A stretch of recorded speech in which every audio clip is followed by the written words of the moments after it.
Apa kabar Formula Friends? Ketemu lagi sama gue Rainer di Formula Motor TV. CR-V ini sudah menjadi penguasa di kelasnya sejak lama. Bahkan dia terkenal di generasi ketiganya yaitu CR-V Kodok dan generasi kelimanya yaitu CR-V Turbo. Tapi kurang berlaku untuk CR-V generasi keempat ini. Lantas apa yang membuat mobil ini tidak semenarik generasi-generasi lainnya? Dan apa yang membuat justru menurut kami mobil ini menarik untuk dimiliki di tahun 2025 ini? Untuk itu ikuti video ini sampai habis.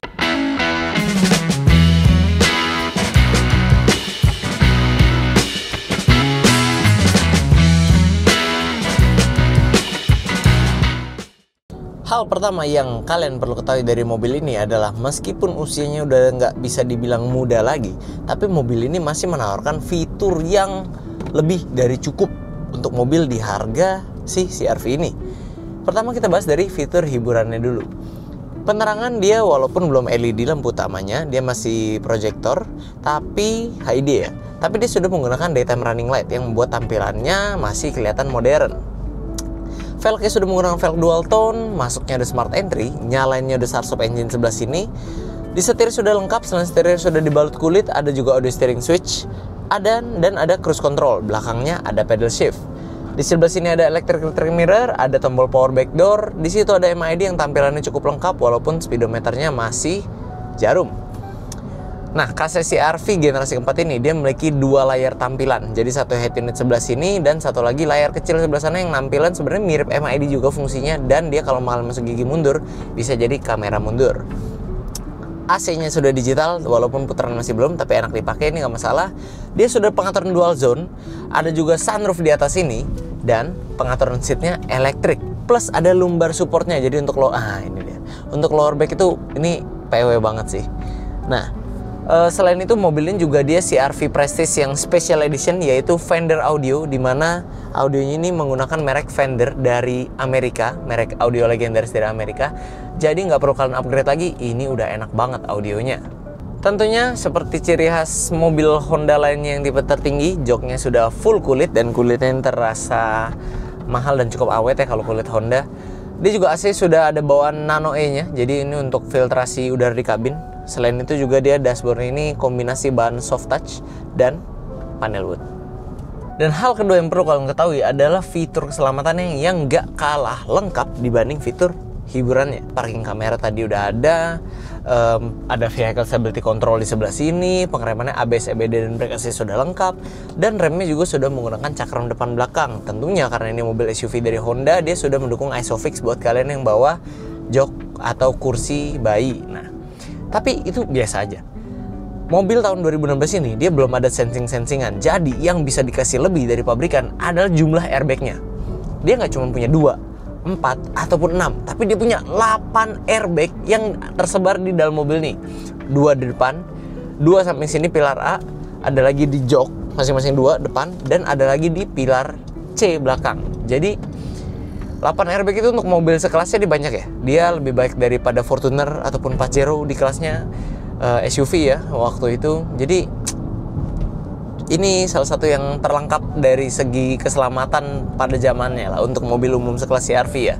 Jadi menurut kami dua hal yang pertama yang menarik yang kita bahas dari mobilnya adalah fitur hiburannya yang banyak dan fitur keselamatannya yang nggak kalah banyak. Dan hal ketiga yang nggak kalah menarik dari fitur untuk mobil ini adalah kepraktisannya. Kalau kalian yang nggak tahu, mobil Honda itu terkenal dengan kepraktisannya.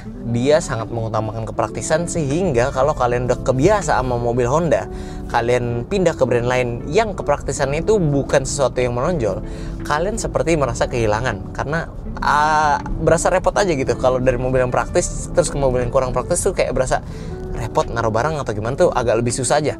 Nah, di Honda CR-V ini dia udah di support banget kepraktisannya. Kita lihat dari jumlah kompartemennya aja. Side pocket sini ada ini buat taruh HP nih. Di sini ada lagi yang kecil mungkin untuk taruh receh, dan di bawah baru ada biasa lagi. Biasa kan kalau mobil ada cuman atas ini dan bawah, tapi dia ada satu tingkat lagi di sini. Demikian pintu samping sana. Lalu juga di bagian dashboard depan ada laci biasa. Di sini ada cup holder, ada tempat penyimpanan lagi di sini yang rata, di sini kecil lagi. Ini cup holder juga bisa disusun sampai 3 cup holder ya. Ini juga praktisnya juga bisa bikin kita nyaman karena ini armrestnya juga bisa diatur maju mundur. Jadi pas untuk tangan, tapi ini bisa dibuka juga dan ada power socketnya. Terus dia juga punya cup holder di belakang, di dekat armrest itu, dan ada masing-masing ada kantong di pintunya lagi untuk taruh-taruh barang. Tambah satu lagi juga baru lihat nih, ada kantong kecil sebelah sini, ini untuk naruh karcis parkir mungkin ya. Jadi memang kalau dari segi kepraktisan mobil Honda khususnya CR-V itu udah top banget. Belum lagi kita bahas fitur uniknya yang ada di mobil ini yang nggak ada di mobil lain. Contohnya tuas pelipatan di jok baris 2 itu kalau kalian lipat tuh bisa rata lantai dalam bagasi. Oke lah, mungkin itu fitur itu ada beberapa pabrikan lain yang punya, tapi yang gak punya pabrikan lain sampai sekarang itu adalah fitur ultra seatnya Honda, dimana di jok baris 2 nya itu kan bisa setting mau dinaikin tempat duduknya, jadi kalian bisa taruh barang-barang yang cukup tinggi. Kalau iklannya Honda sih dari tahun ke tahun taruh pot tanaman di situ ya, jadi muat di situ. Atau kalian mau bikin jadi ultra seatnya untuk kalian bisa selonjoran, itu bisa banget kok, di setting juga baris 1 di penumpang ini. Atau kalian mau bikin lagi-lagi itu yang rata lantai, sehingga space bagasi itu lega banget kalau di mobil ini. Makanya salah satu nilai jual mobil nih bukan hanya fiturnya, tapi juga kepraktisannya. Oke, hal selanjutnya yang kita tes adalah suspensinya. Nah, seperti bisa kalian nggak bisa rasain, kita yang rasain ya. Kalau CR-V itu memang dari generasi ke generasi memang dia nyaman ya. Baru ke generasi ke-6 ini yang dia punya hybrid itu baru bantingannya berubah jadi agak keras, agak stiff. Tapi kalau generasi 5, CR-V Turbo, generasi 4 itu dia bantingannya nyaman dan memang jadi cocok buat kalian kalau ketemu speed bump yang kasar kayak gini atau jalan berlubang, jalan nggak rata, tuh kalian hajar aja itu sebenarnya pede-pede aja karena bantingannya jadi kayak hilang gitu. Kalau kata Om Fitra jadi dewasa suspensinya. Kita juga nggak tahu dewasa tuh gimana, yang kita tahu ya bantingannya nyaman. Kalau kalian cari nyaman, cari ini. Kalau kalian yang agak lebih keras, mungkin CX-5 lebih keras sedikit, atau kalau SUV leather frame itu bantingan lebih keras, lebih nggak nyaman. Kalau kalian nyaman, pokoknya CR-V itu udah salah satu pilihan yang nggak bakal salah lah. Hal selanjutnya dari rasa berkendara mobil ini yang patut kita perhatikan adalah handlingnya. Meskipun dia suspensi empuk, tapi mobil Honda itu juga kebanyakan punya handling yang nggak buruk. Nah, kita coba aja. Set tuh. Nah, dia pengendaliannya cukup gesit untuk mobil yang kelasnya ini medium SUV ya. Cukup gesit, tapi body rollnya itu minim. Nah, itu yang bagus dari mobil ini, karena mobil ini punya ground clearance yang paling pendek di antara dua rival terbesar dia, yaitu Mazda CX-5 dan Nissan X-Trail. Dan juga joknya ini semi bucket seat, ditambah dia ada vehicle stability control. Makanya kalau kita ajak bermanuver atau kayak tadi itu, limbungnya tuh jadi udah tereduksi secara cukup signifikan. Walaupun kalau menurut kami sih kalau dibandingin tetap di antar kelas ini ya paling enak sih tetap CX-5 lagi-lagi dengan Jinba Itai-nya itu. Tapi bukan berarti mobil ini meskipun dia medium SUV yang tinggi, nggak takut jalanan lubang atau gimana pun, dia limbung nggak enak itu kayak Innova gitu misalnya ya. Tapi dia beda segmen. Nah, kalau di mobil ini nggak.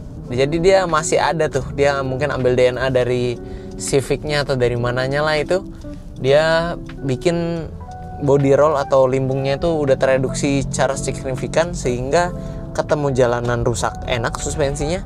Tapi kalau kita lagi mau tancap gas luar kota, mungkin agak sedikit bermanuver, ini juga enak. Honda CR-V dibekali mesin berkode K24Z yang berkapasitas 2400 cc 4 silinder segaris 16 katup DOHC dengan teknologi iVTEC.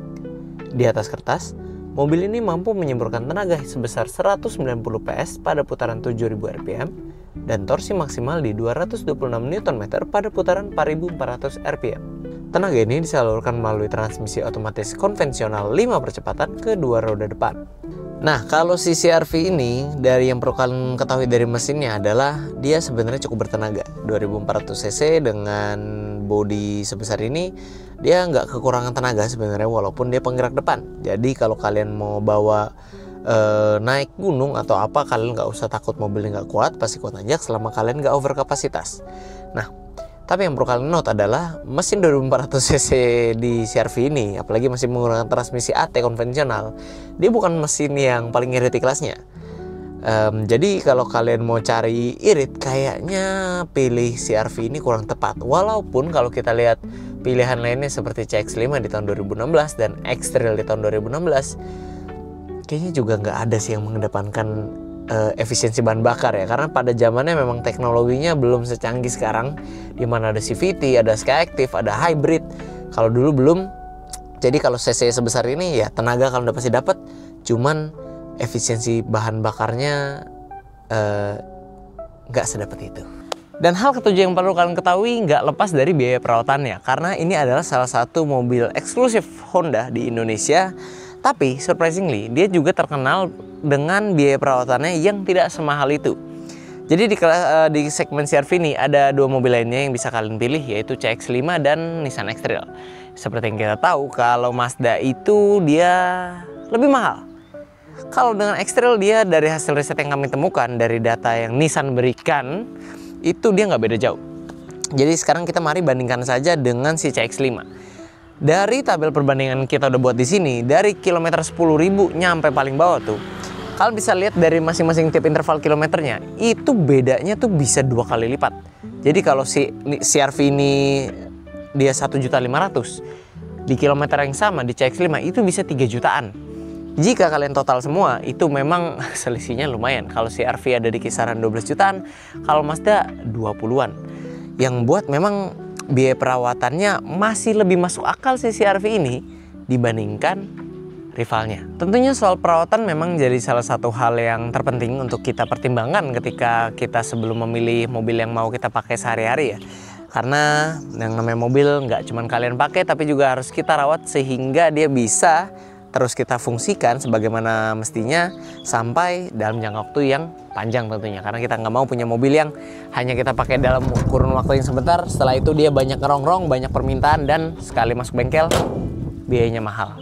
Tapi tenang saja, karena untuk di CR-V ini jika kalian merawat, perawatannya juga nggak terlalu mahal. Dari 7 hal yang kita sudah bahas dari mobil ini, memang kesimpulannya adalah Honda benar menamakan mobil ini CR-V, yang kepanjangannya adalah Comfortable Runabout Vehicle, yang memang mobil ini sesuai namanya, nyaman, baik dari fiturnya, kepraktisannya, rasa berkendaranya, performa mesinnya, bahkan sampai perawatannya juga bikin kita nyaman karena kita tahu dia tidak semahal rival-rivalnya, yang menjadikan mobil ini menarik untuk dimiliki bahkan hingga sekarang. Oke, buat kalian yang tertarik untuk mengenal mobilnya lebih lanjut, kalian bisa hubungi kami melalui sosial media kami yang ada di atas ini. Dan buat teman-teman lainnya yang pengen cek mobil second berkualitas, bisa langsung datang ke showroom kami yang ada di Jalan Raya Sultan Agung, kilometer 28 nomor 8 Bekasi Barat, atau bisa cek Instagram kami dan website kami di www.mobstripcast.com. Oke friends, guys, segitu dulu untuk video hari ini. Kami tentunya masih punya banyak konten menarik dan edukatif lainnya yang akan kami sajikan di channel YouTube kami, yaitu Formula Motor TV. Jadi jangan lupa like video ini bila kalian menyukainya, dukung kami dengan cara subscribe channel kami, dan jangan lupa bunyikan lonceng notifikasi agar kalian tidak ketinggalan update dari kami.